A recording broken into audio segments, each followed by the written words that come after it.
Bonjour, vous m'entendez?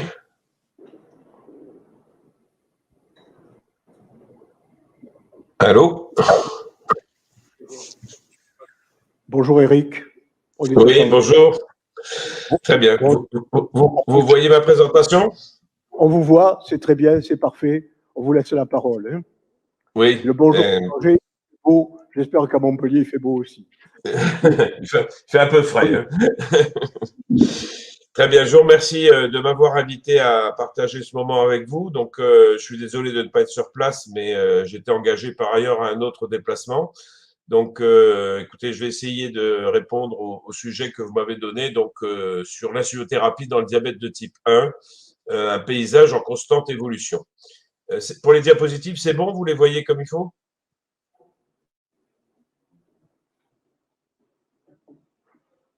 Allô? Oui, c'est bon? Oui, c'est bon pour les diapos, c'est bon. Très bien. Donc, je vous donne mes liens d'intérêt. Donc, le diabète de type 1 a fait l'objet de recommandations de l'American Diabetes Association et de l'EASD auquel j'ai participé ces dernières années. Et donc, il est rappelé que le but du traitement du diabète de type 1, c'est évidemment d'essayer de faire vivre les gens longtemps et dans la meilleure santé que possible. Et pour y parvenir, eh bien, il faut essayer de maintenir leur glycémie la plus proche de la cible normale. Hein, le DCCT avait déjà montré l'importance pour éviter les complications, mais aussi d'éviter les épisodes d'hypoglycémie et de prévenir les épisodes d'acidocétose, sans oublier de gérer les facteurs de risque cardiovasculaire et aussi et surtout peut-être de minimiser la charge psychosociale des patients diabétiques de type 1, puisque vous le savez, c'est une maladie extrêmement difficile à soigner, sans doute une des plus difficiles, compte tenu des facteurs innombrables qui influent sur la glycémie. Alors, les cibles glycémiques qui ont été fixées, elles sont pas très originales, mais c'est toujours bon de les rappeler. Pour la plupart des patients diabétiques de type 1, eh bien, on visera une hémoglobine glyquée à moins de 7%, en sachant, et on y reviendra, que évidemment, c'est un objectif à individualiser, et notamment en fonction du risque hypoglycémique de ces patients. En termes de glycémie, ça veut dire en pratique qu'il faudrait qu'ils aient une glycémie à jeun et avant les repas entre 80 et 130 mg par décilitre et qu'ils ne dépassent pas, 1 ou 2 heures après les repas, 1,80 g. Je reviendrai sur les autres critères puisqu'ils sont liés en fait à la mesure continue du glucose. Malheureusement, au niveau mondial, là, ici nord-américain, eh bien, vous voyez qu'on est en faillite d'atteindre de cet objectif. Si on regarde les données du T1D Exchange, eh bien, on voit que beaucoup de patients n'atteignent pas les objectifs. Si on regarde ceux qui ont moins de 17 ans, moins de 18 ans, eh bien, vous voyez qu'on est entre 15 et 20% et 25% d'atteinte d'une cible là qui était moins ambitieuse à l'époque, qui était de 7,5% d'hémoglobine glyquée. Et pour les adultes, donc ceux de 18 ans et plus, eh bien, vous voyez que ça oscille entre 14% pour les adolescents et jeunes adultes, jusqu'à 30% au maximum. Donc en Amérique du Nord, eh bien, l'atteinte de l'objectif pour le diabète de type 1 n'est pas là. Si on étend les choses à cette étude mondiale qui a été faite hors Amérique du Nord, s'appelle l'étude SAGE, qui avait été sponsorisée par Sanofi, qui avait recruté presque 4000 patients dans les différents continents, eh bien, vous voyez qu'on est guère meilleur, puisque globalement, il n'y a que 24% des types 1 à travers le monde qui atteignent la cible inférieure à 7%. Ceux qui sont un peu plus jeunes y arrivent mieux, 27,6%, mais les autres sont entre 20 et 23%. Et au total, 40% des patients avaient plus de 8% d'hémoglobine glyquée et 20% avaient même plus de 9%. Donc clairement, on est loin de l'atteinte des objectifs chez la grande majorité des patients diabétiques de type 1, ce qui n'est pas surprenant compte tenu de la difficulté à remplacer une insulinosécrétion qui a disparu. Alors, ce qui a beaucoup changé dans la prise en charge du diabète de type 1, et c'est du passé, mais c'est un passé actif, je dirais, eh bien, c'est l'apparition de la mesure continue du glucose. Effectivement, comment adapter un traitement sur la base de quelques mesures quotidiennes de glycémie, alors que la glycémie change sans cesse, et que si on veut rester sur la route, évidemment, il faut voir la route. C'est comme si vous alliez de Tanger à Rabat en voiture, mais que vous avez de temps en temps seulement le droit de regarder à travers le pare-brise. C'est sûr que vous ne resterez pas longtemps sur la route. Et donc, la mesure continue du glucose, c'est un peu pareil pour le diabète. C'est-à-dire que ça met au patient à disposition une connaissance sur sa glycémie, soit volontaire et intermittente s'il scanne un capteur de glucose, soit de façon permanente sur son smartphone ou sur son Apple Watch. Donc, il va pouvoir voir en permanence quel est son niveau glycémique et la tendance évolutive. Et à partir de là, eh bien, il va pouvoir prendre des décisions concernant son traitement. Alors, je vous montre là une frise évolutive depuis les premiers systèmes qui étaient rétrospectifs jusqu'au système actuel qui permettent aux patients, effectivement, pendant 10 à 15 jours, de connaître leur glycémie en permanence et la tendance évolutive. En plus, il y a des alertes que peuvent fixer les patients avec leur médecin, alerte de risque hypoglycémique, alerte d'hyperglycémie. Alors, qu'a apporté la mesure continue du glucose? Eh bien, d'abord, ce que ne montrait pas l'hémoglobine glyquée, c'est les hypoglycémies. Là, vous avez volontairement deux exemples de patients qui ont une très bonne hémoglobine glyquée, 6, 9 ou 7, et vous voyez que celui de gauche, eh bien, il ne fait jamais d'hypoglycémie, par contre, celui de droite, il en fait. Et donc, évidemment, quand on va adapter une insulothérapie, c'est un élément qui est essentiel de savoir si on atteint ce résultat avec ou sans hypoglycémie. Et la mesure continue du glucose a permis de découvrir que beaucoup de patients diabétiques de type 1 faisaient des hypoglycémies sans le savoir, notamment la nuit. Et évidemment, ça a complètement fait réviser les modalités thérapeutiques, les modalités d'éducation thérapeutique et les choix thérapeutiques. Le deuxième élément important qui est cher à Louis Monnier, c'est la variabilité. Effectivement, quand on a quelques glycémies par jour et une hémoglobine glyquée, on n'a pas de notion précise du contrôle glycémique, alors que lorsqu'on a une mesure continue, eh bien, vous voyez combien un patient peut avoir de variations de sa glycémie dans la journée, mais aussi d'un jour à l'autre, et qu'on peut améliorer son hémoglobine glyquée, comme ce patient qui passe de 9,4 à 7,5, sans pour cela améliorer sa variabilité, et c'est même une variabilité encore plus pernicieuses puisqu'elle entraîne des hypoglycémies qu'il n'avait pas antérieurement. Donc la mesure continue du glucose, c'est un véritable tournant dans la prise en charge du diabète de type 1 puisque ça permet de connaître la glycémie en permanence et ses travers, notamment vers les hypoglycémies et la grande variabilité. Beaucoup de patients disent, vous savez, mon hémoglobine glyquée n'est pas mauvaise, mais en fait, je suis très mal équilibré parce qu'en fait, il y a cette variabilité qu'ils voient, mais aussi qu'ils ressentent au quotidien. Si bien que dans les recommandations actuelles, eh bien, la mesure continue du glucose, c'est le standard, c'est la référence pour la prise en charge des patients diabétiques de type 1. L'hémoglobine glyquée, c'est un index global qui permet de savoir, notamment en termes de complications, quel est le risque. Mais la mesure continue du glucose, c'est ce qui va permettre aux patients et à nous, qui sommes ses conseillers techniques, de savoir quelle insulothérapie choisir et comment l'adapter. Évidemment, il y a des facteurs de coût sur lesquels on reviendra.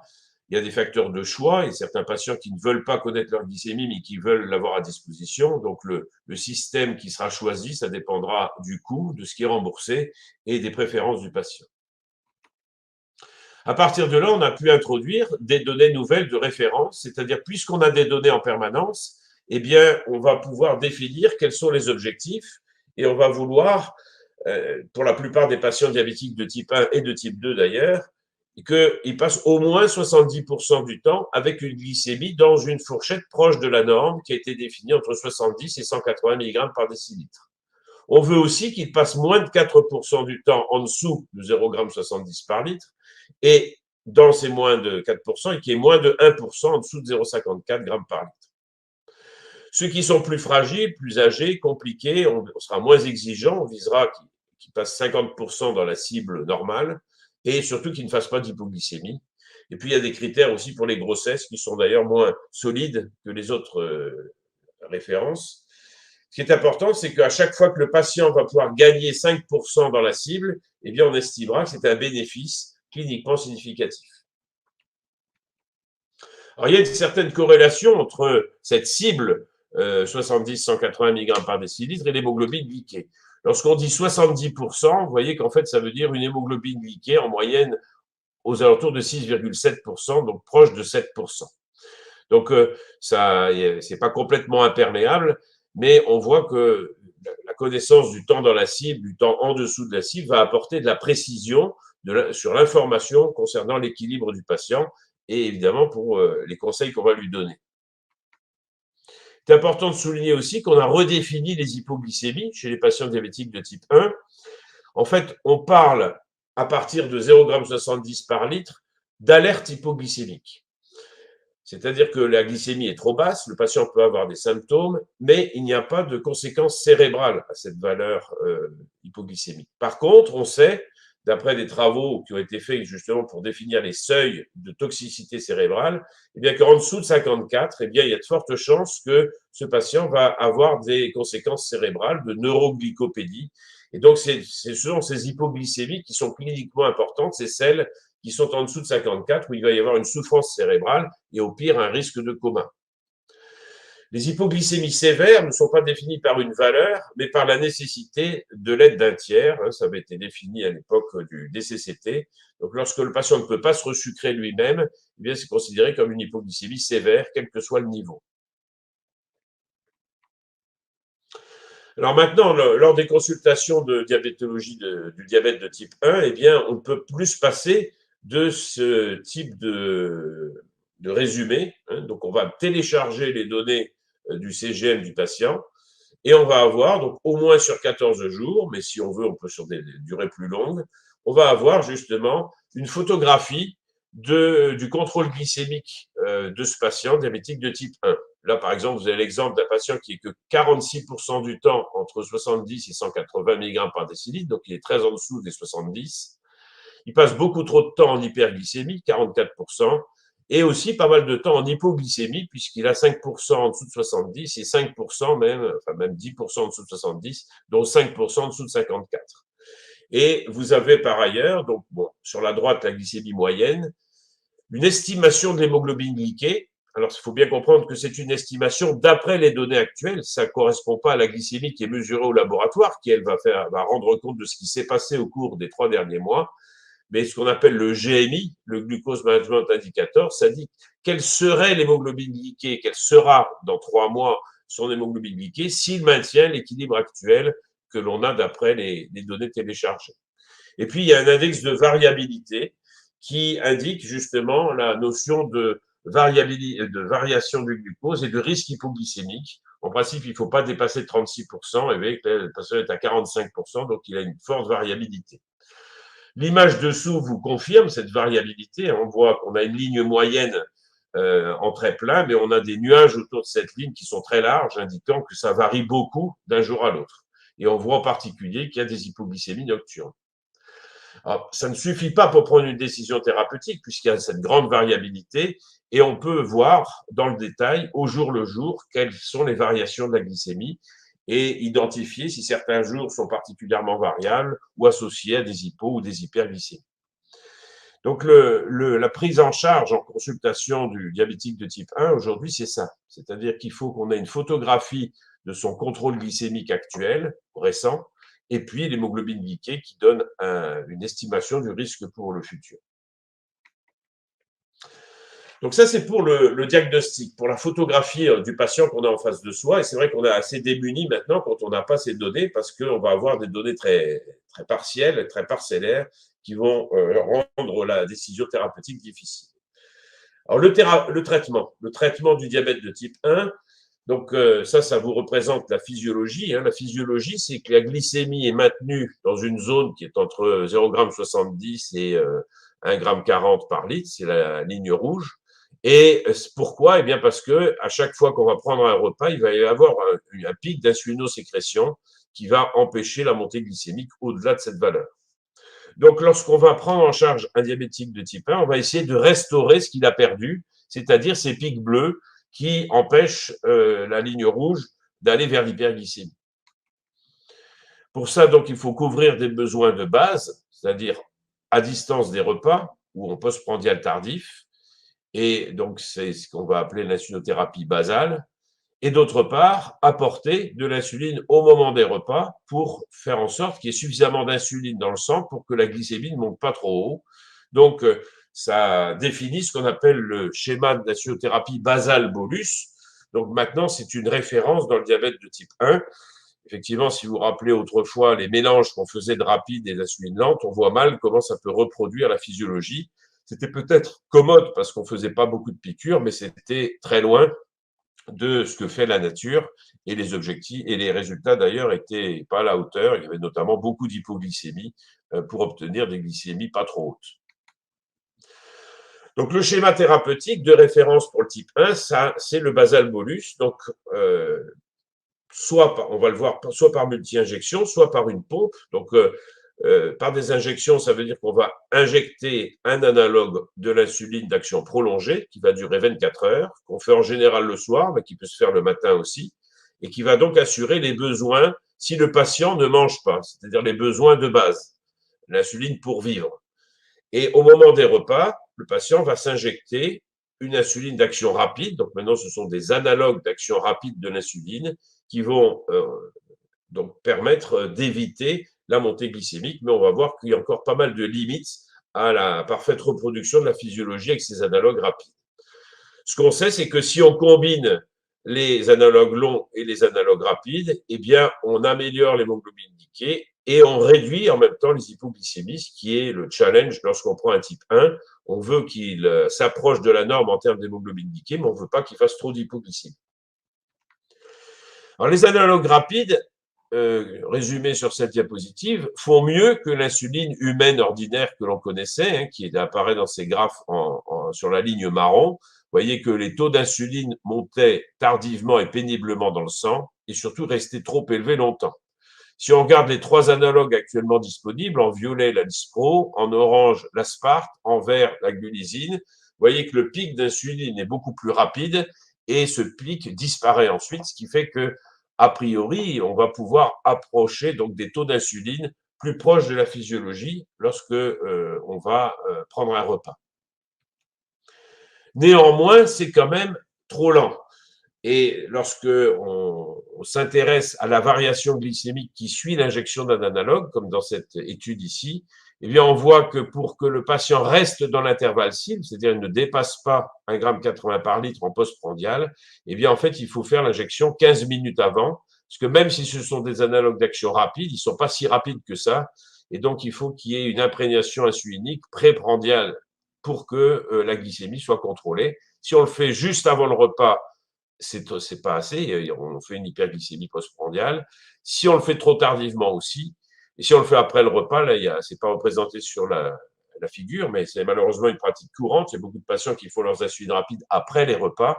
Eh bien, ça va entraîner une grande hyperglycémie postprandiale et une hypoglycémie secondaire. Donc, ça reste une insuffisance pour bien couvrir les repas chez les types 1. Alors, il y a des progrès en cours. Donc, depuis quelques années, on a des analogues dits ultra rapides. Le premier qui est apparu, c'est ce qu'on appelle la Faster Aspart, la FIASP. Donc, c'est une insuline qui va être combinée avec des agents qui vont favoriser son absorption plus rapide. Or, on le voit là sur la tranche orange. On voit que lorsqu'on utilise cette FIASP par rapport à l'Aspart, eh bien, ça passe plus vite dans le sang. Malheureusement, ça reste à peu près autant. Donc, ça permet, bien sûr, de réduire les hyperglycémies postprandiales dans le diabète de type 1. Malheureusement, ça ne fait guère des choses sur l'hémoglobine glyquée, puisque l'hémoglobine glyquée, bien sûr, c'est la résultante de l'insuline rapide et de l'insuline lente. Et c'est un peu décevant de ce côté-là, c'est-à-dire que ça marche mieux dans les suites immédiates et les patients peuvent s'injecter juste avant le repas. Mais par contre, en termes d'hémoglobine glyquée, il n'y a pas de différence. C'est la même chose pour l'autre analogue ultra rapide, qui est la ultra rapide Lispro, hein, vous voyez, qui est combinée, où on combine la Lispro, qui est un analogue rapide de l'insuline, avec des produits qui favorisent la perméabilité vasculaire et donc l'absorption. Alors, on voit qu'on arrive à avoir une action hypoglycémiante plus rapide, mais globalement, il n'y a pas de différence énorme. On améliore le postprandial, mais on n'améliore pas l'air sous la courbe. Donc, c'est une des limites de ces analogues ultra rapides. Donc, on n'est pas encore assez rapide. C'est vraiment ce qui manque pour la prise en charge des repas dans le type 1. Et donc, il faut toujours rappeler aux patients de faire l'injection avant les repas, si possible 10 à 15 minutes, si on veut réduire au maximum l'hyperglycémie postprandiale. Pour les analogues lents, Eh bien, il y en a deux majeures actuellement, c'est la Glargine 300 et la Degludec. La Glargine 300, ici, vous est comparée à la Glargine 100, qui est la Lantus, hein, qu'on connaissait, maintenant c'est la Tougeo. Donc, vous voyez que le profil en vert olive là, est plus plat que le profil en bleu. Et donc, effectivement, c'est une insuline lente qui est absorbée de façon plus étalée, qui va avoir une action plus étalée sur 24 heures et qui s'accompagne donc d'une moindre variabilité. Pour la Degludec, c'est un peu la même chose. Ça ne fait pas de différence sur l'hémoglobine glyquée, mais par contre, ça va permettre d'atteindre des niveaux d'hémoglobine glyquée avec moins d'hypoglycémie, notamment la nuit, parce que ces nouveaux analogues dits de deuxième génération d'action prolongée vont avoir une action plus plate. Donc, il n'y aura plus de pics, comme on avait encore dans la première génération, comme la Détémir ou la Glargine 100. Et donc, on va réussir à avoir une couverture de basale plus plate qu'avec la première génération d'analogues lents. Alors ça, c'est pour les multi-injections. Les multi-injections, donc c'est la combinaison d'analogues lents et d'analogues rapides. Il y a une autre façon de faire du basal bolus, c'est de dire, bien, puisque en fait, il faut assurer une couverture basale, eh bien, on peut mettre l'insuline rapide seulement cette fois-ci, mais on va la perfuser en permanence. Alors pas par voie intraveineuse, mais par voie sous-cutanée, au moyen d'un petit perfuseur hein, vous est représenté. Là, vous avez différents exemples. Maintenant, alors, historiquement, c'était un boîtier dans lequel on mettait une cartouche d'insuline rapide. Et vous voyez que vous avez un cathéter qui va perfuser l'insuline sous la peau, qu'il faut changer tous les 3 jours.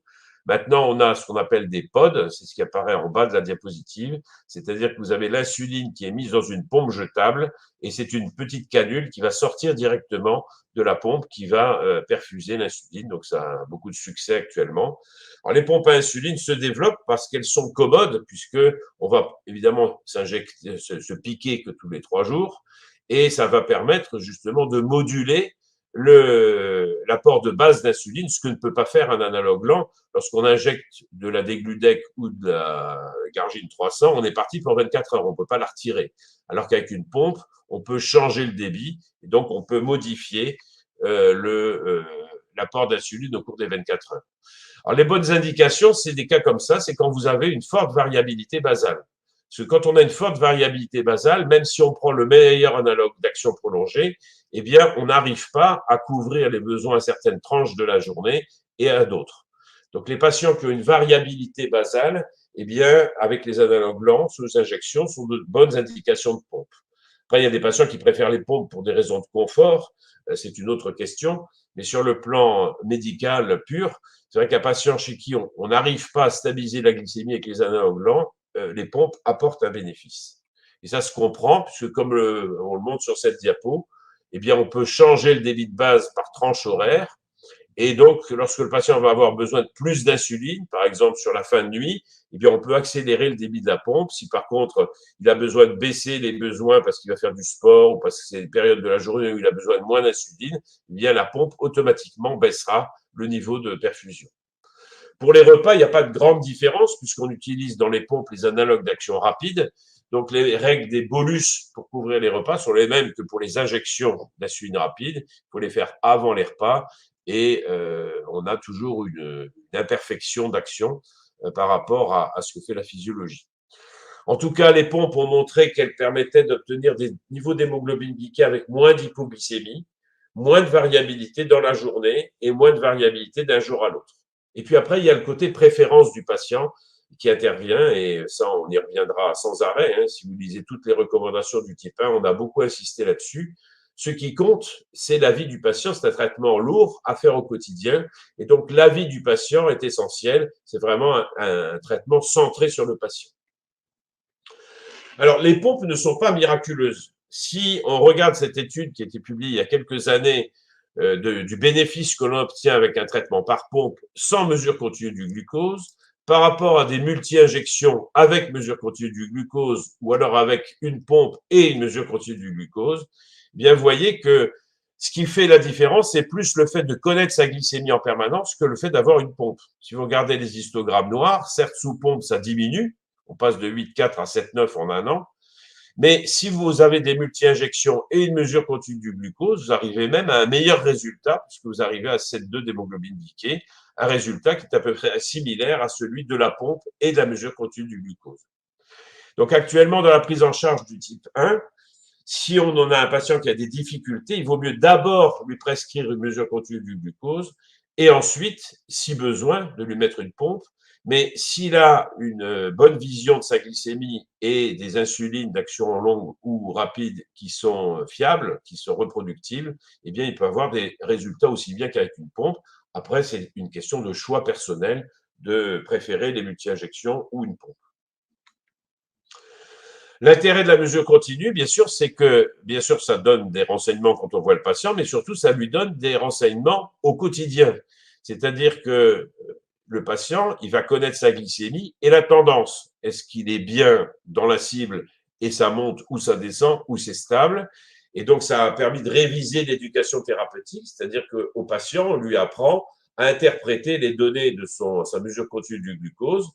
S'il est stable et dans la cible, eh bien, il n'y a rien à faire. Mais par contre, s'il est dans la cible, mais que c'est en train de baisser ou de monter, eh il faudra soit qu'il se resucre de manière anticipée, soit qu'il apporte de l'insuline de manière complémentaire, un type de correction. Donc, ça permet d'anticiper, d'être proactif dans l'adaptation de l'insulothérapie. Donc, ce tableau qui a été publié il y a quelques années résume un peu les choses. Un patient qui a une mesure continue du glucose peut anticiper et réduire donc la fréquence des hypos et des hyperglycémies. Alors, évidemment, l'idéal, ce serait que la glycémie gouverne directement la perfusion d'insuline. Et c'est ce qu'on appelle donc l'insulothérapie automatisée, c'est-à-dire que cette fois-ci, au lieu de donner l'information au patient et de lui laisser prendre la décision avec toute la charge que ça représente, eh bien, est-ce qu'on ne peut pas prendre les données glycémiques et les faire digérer en quelque sorte par une formule mathématique qui va dire à la pompe quelle quantité d'insuline il faut administrer.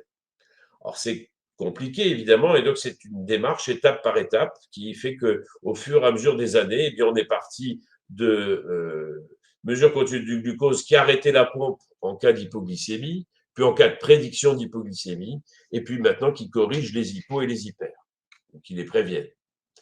Alors, les premiers résultats, vous voyez, c'était l'idée d'arrêter la pompe lorsque la mesure continue du glucose atteignait un certain seuil.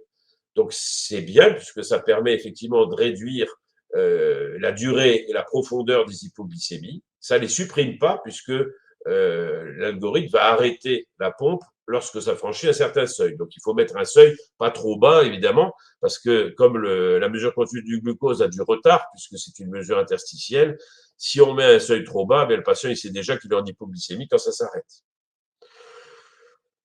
Puisque l'arrêt au seuil est un peu gêné par cette latence de la mesure continue du glucose, eh bien, des algorithmes prédictifs ont été développés, c'est-à-dire que lorsqu'on a une tendance à la baisse et qu'on sait que dans la demi-heure, le patient va franchir le seuil d'hypoglycémie, eh bien, on peut arrêter la pompe ou réduire son débit de façon anticipée. Et ce sont les systèmes actuels donc, qui sont pompe à insuline couplée à un capteur avec arrêt en cas de prédiction d'hypoglycémie. Et ça permet effectivement, notamment la nuit, d'éviter les hypoglycémies nocturnes. Alors c'est particulièrement important en pédiatrie, hein, les enfants sont très sujets aux hypoglycémies nocturnes.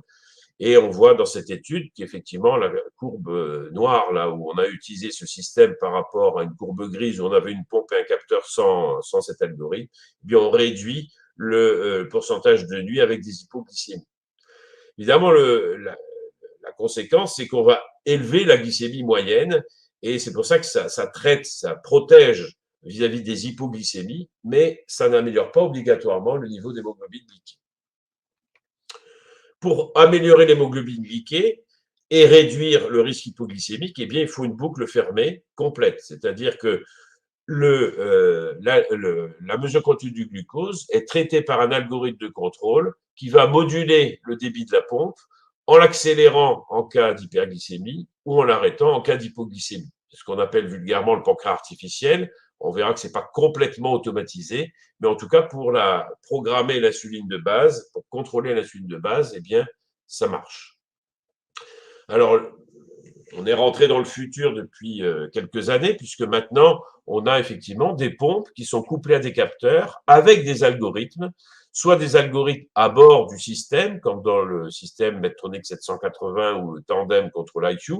Vous avez un capteur qui mesure en continu la glycémie, qui envoie l'information à la pompe, et dans la pompe, il y a un algorithme qui calcule justement le risque d'hyper et d'hypo et qui va moduler le débit de la pompe automatiquement. Donc, c'est une insulothérapie automatisée, mono-hormonale, puisque là, on ne perfuse que de l'insuline, et qui va permettre donc d'optimiser le contrôle glycémique et surtout de soulager le patient qui n'a pas à prendre des décisions sans arrêt pour savoir s'il doit se resucrer, s'il doit modifier, s'il doit se faire une injection complémentaire, puisque la correction va se faire automatiquement. Les deux autres systèmes, Diabeloop et Cambia, ce sont des applications, enfin, c'est contenu dans soit Cambia, c'est une application sur smartphone, Diabeloop, c'est un terminal qui héberge l'algorithme, qui reçoit les données du capteur et qui programme la pompe. Et puis, ce qui va arriver très prochainement, c'est l'Omnipod 5, donc c'est cette pompe patch dont je vous parlais tout à l'heure, qui peut être gouvernée, pilotée par une mesure continue du glucose, et il y a un lecteur associé, évidemment, puisque sur le pod, il n'y a pas d'écran, pour savoir où on est. Et puis pour les repas, puisque ces systèmes ne sont pas automatisés pour les repas. Pour les repas, il faut que les patients annoncent les glucides qu'ils vont consommer. Et à ce moment-là, le calculateur va dire quelle est la quantité d'insuline qu'ils doivent faire par rapport aux glucides qu'ils vont consommer.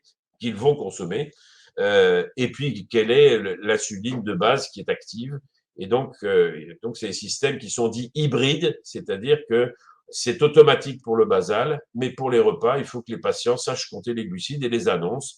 La même chose pour l'activité physique. On me dirait pourquoi c'est pas complètement automatique, mais c'est essentiellement parce qu'on perfuse l'insuline sous la peau. Et quand on perfuse l'insuline sous la peau, on n'a pas l'action immédiate. Comme on n'a pas l'action immédiate, eh bien, il faut anticiper en annonçant. Voilà, donc le principe vous est illustré ici. Vous avez en fait la courbe violette qui est la courbe de glycémie et vous avez ces petits rectangles verts là, qui indiquent donc les petits bolus qu'envoie la pompe, soit en les augmentant, soit en les diminuant, selon les variations de la glycémie.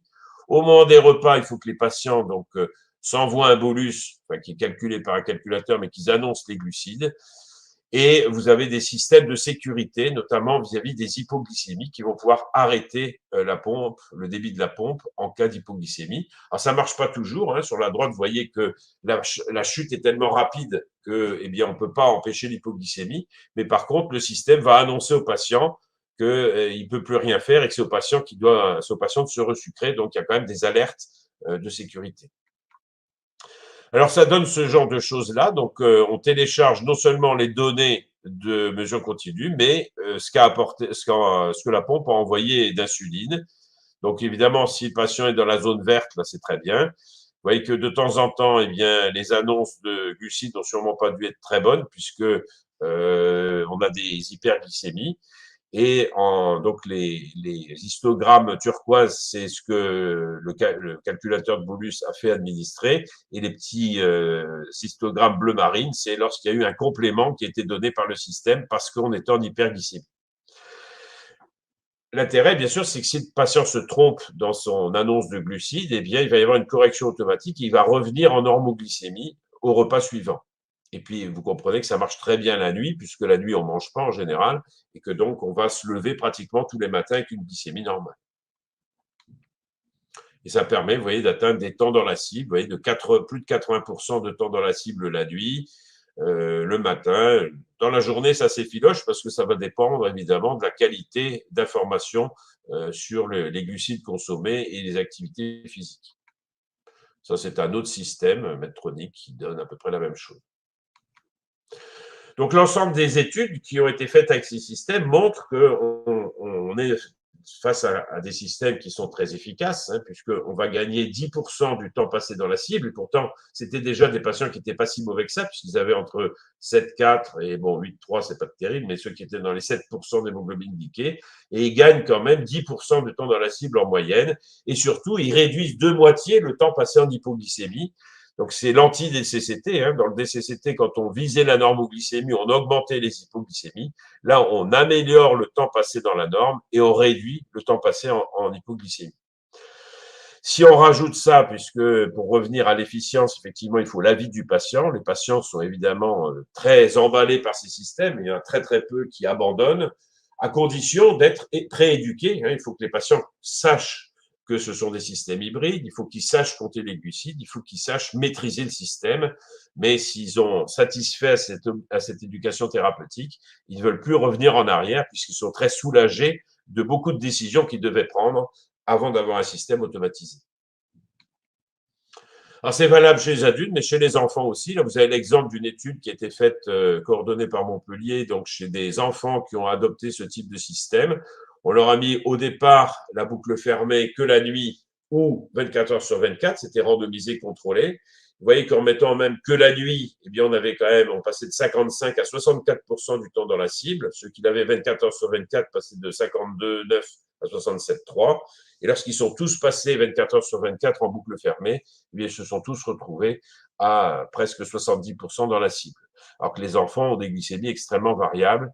Et ce qui est surtout impressionnant pour les parents, c'est que la glycémie est normale la nuit, et donc ils n'ont plus cette crainte de voir leur enfant faire des hypoglycémies et des convulsions la nuit. Donc pour la pédiatrie, c'est vraiment une révolution absolue dans la chimiothérapie. Voilà, donc on a différents modes de traitement pour le diabète de type 1, soit des traitements par multi-injection, avec comme référence les analogues. Et lorsqu'on fait des multi-injections sous analogues lents et rapides, eh bien, on est plus flexible, notamment grâce aux analogues rapides. On a moins de risque hypoglycémique, mais ça coûte plus cher. Si on utilise les anciens schémas, eh bien, on va augmenter le risque hypoglycémique et il y a moins de flexibilité et certes, ça coûte moins cher. Si on utilise des systèmes de perfusion continue, eh bien, l'idéal, c'est d'avoir cette boucle fermée dont je viens de vous parler, qui permet une flexibilité optimale, très peu d'hypo, mais qui coûte très cher, beaucoup plus cher, et sinon des systèmes dégradés qui peuvent être le choix du patient, mais qui sont moins efficaces. 2 minutes, voilà. Eric Renard. Voilà. C'est ma conclusion. Donc, ma conclusion, c'est que vous avez compris que ce qui compte avant tout, eh bien, c'est l'individualisation des traitements. Il faut définir le plan de traitement avec le patient. Il faut prendre en compte son comportement, utiliser l'éducation thérapeutique sur le plan nutritionnel, sur le plan de la gestion de l'activité physique, lui faire arrêter de fumer s'il fume, et puis définir avec lui des cibles d'hémoglobine glyquée, et puis maintenant de temps dans la cible. Et ce qui est vrai aujourd'hui pour un patient n'est pas obligatoirement vrai demain.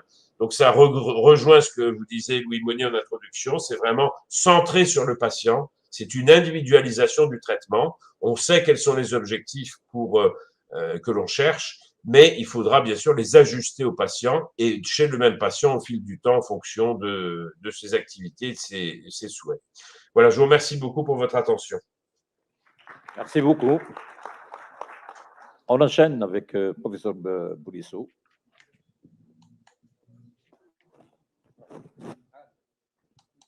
Donc, tous nos remerciements, cher maître, merci beaucoup. On sait que vous avez un voyage, que vous allez prendre l'avion dans quelques heures. Un peu moins d'une heure.